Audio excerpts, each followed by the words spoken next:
Can challenge you, প্রতিটা public বিশ্ববিদ্যালয় ভর্তি পরীক্ষা টপ 100 কেন, তুমি 200 300 পর্যন্ত যাও, সবাই ঢাবিতে চান্স পাও। কেন? কারণ প্রত্যেকের কাছে এটা হলো একটা সেফ অপশন, একটা ভালো আশ্রয়। এই জন্য সবাই এখানে এক্সাম দেয়। এবং এগুলা কিন্তু প্রত্যেক ভার্সিটি টপ 200 কারা, একদম টপ ক্যালিবার স্টুডেন্ট। তো এই জন্য ওরা ইঞ্জিনিয়ারিং কোচিং করে ঢাবিতে চান্স পায়। ঢাবির এক্সাম হয় ভর্তি পরীক্ষার শুরুতে, ইভেন মেডিকেলেরও শুরুতে হয় সাধারণত। তো তুমি এবার জাস্ট কোনো একটা বছর যদি অন টেস্টে এরকম করা যায় যে আগে মেডিকেল হবে, দেন বুয়েট হবে, দেন 3 নম্বরে ঢাবি হোক, তুমি দেখবা ঢাবিতে সব একদম এই সিরিয়ালগুলো চেঞ্জ হয়ে যাবে। টপ ক্যালিবার মানুষজন এই টপ টপ সাবজেক্টে পড়বে। কেন? কারণ যারা বুয়েটে মেডিকেলে চান্স পায় গেছে, রেজাল্ট যদি দিয়ে দেয়, রেজাল্টও দিয়ে দিতে হবে আগে, কিন্তু কেউ ঢাবিতে এক্সাম দিতে আসবে না। সিনারিওটা হয় যে একজন ইঞ্জিনিয়ারিং অ্যাসপিরেন্ট যারা বুয়েটে যে 1000 মানুষজন চান্স পায়, তারা কিন্তু 64 জেলার মাথা, একদম মাথা, এগুলো একদম টপার।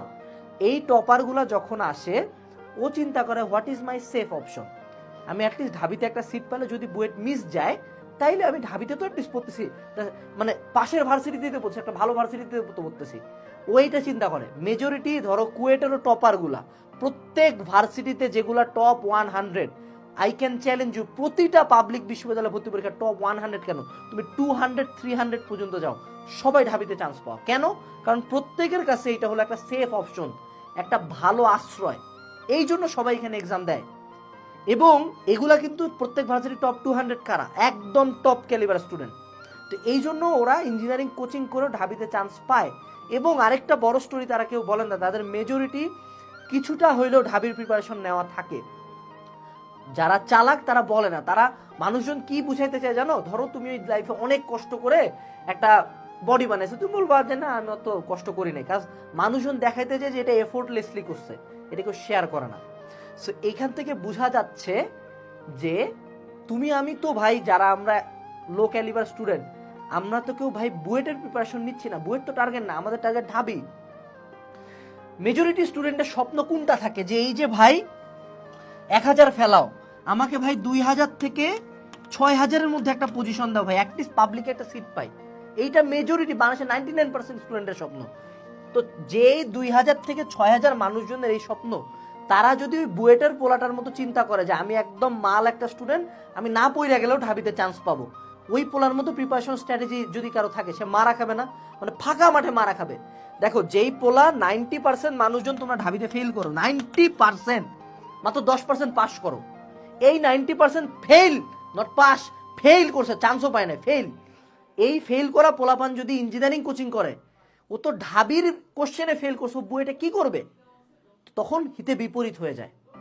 আরেকটা জিনিস দেখো, ঢাবির কোশ্চেন দেখো, এই বছরের এখানে 15টা কোশ্চেন আছে, তার মধ্যে মেজরিটি আমি ক্লাসেও করাই দিছি, মেজরিটি একদম বিগত বছরের অ্যানালাইসিস থেকে কিছু জিনিস বই থেকে তুলে দিছে। তারপরেও আমি যদি মানে খুব কঠিন করে ধরেছি না, 4টা সবচেয়ে কঠিন কোশ্চেন, এই মাত্র 4টা কঠিন কোশ্চেন তুমি কিন্তু ইঞ্জিনিয়ারিং প্রিপারেশন নিলে তোমার জন্য ইজিয়ার হবে।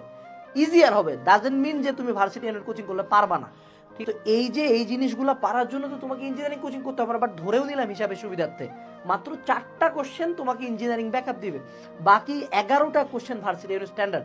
এখন খোঁজ নিয়ে দেখো তো যে ঢাবিতে ফার্স্ট হয়েছে পাইছে কত, 88 পয়েন্ট সামথিং, মানে ধরে নিলাম 90 পাইছে সে রিটার্ন সহ। তো সে অবভিয়াসলি কিছু কোশ্চেন ছাড়ে আসছে।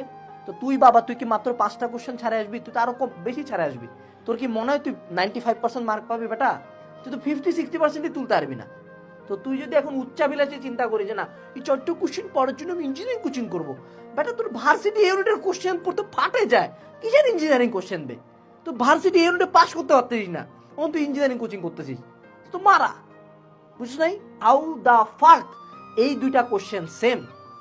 এই দুইটার প্রিপারেশন কি সেম? না। সো নেক্সট থেকে তুমি যদি এখন ভাবো যে না এই যে ঢাবির টপ 1000 যেগুলো হলো বুয়েটের তুখর ব্যাচের সব জানোয়ার, এই সব জানোয়ারদের মতো তোমার ব্রেন, তাহলে তুমি করো ইঞ্জিনিয়ারিং কোচিং করে ঢাবিতে সিট খাও, সমস্যা নেই। বাট যদি তোমার মনে হয় যে আমি একজন আমজনতা, কারণ 90% মানুষজন ফেল করে ভাই, তার মানে কি দেয়ার ইজ আ 99% চান্স যে তুমি একজন আমজনতা ভাই। তুমি আমার মতো, তুমি আমি, আমরা সবাই আমজনতা, কারণ আমরা ওদের দিকে তাকালে তো হবে না। আমজনতার প্রিপারেশন হবে ডিফারেন্ট।